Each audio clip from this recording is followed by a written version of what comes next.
I watched my wife die on the operating table, but when I woke up the next day, I found my wife lying beside me. I was just kidding! I was terrified, so nervous, I couldn't speak coherently. I couldn't believe what I was seeing. Until my wife embraced me, I felt the burning warmth of her body. I snapped out of my shock and held my wife Tig.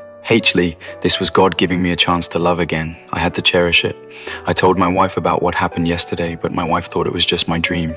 Hearing my wife say the same thing she said yesterday, doing the same thing she did yesterday, I inexplicably put on the same suit I wore yesterday. Just then, my wife's voice called out from the kitchen. I suddenly remembered something. Yesterday, my wife got burned by the kettle, so I rushed to the kitchen. But this time, my wife had protected herself with a towel. I was relieved that yesterday's incident didn't happen, but that wasn't the case.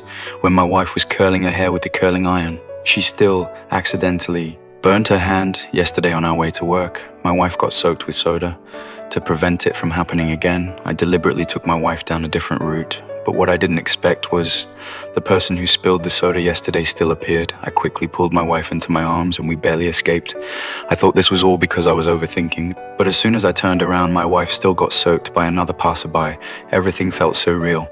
I suddenly had a bad feeling. What is meant to happen will still happen, just at different times and in different ways. I frantically tried to explain to my wife, but my wife still thought it was just a dream, seeing how nervous I was. She pressed me about what exactly happened in the dream. I hesitated. I didn't dare tell her that my wife would die.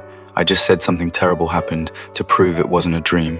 I told my wife my watch would get broken in a moment to ease my worries.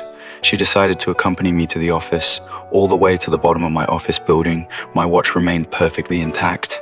Could this all really be my imagination? To verify once more, I went to the pool hall where I broke a cup yesterday. This time I easily caught the cue ball, sure enough.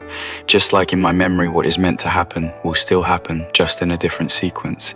I stared at the pool ball, suddenly thought of something, rushed out to the street, flagged down a taxi. After getting in, I realized the taxi driver was the same driver from yesterday, and he seemed to know what was happening to me.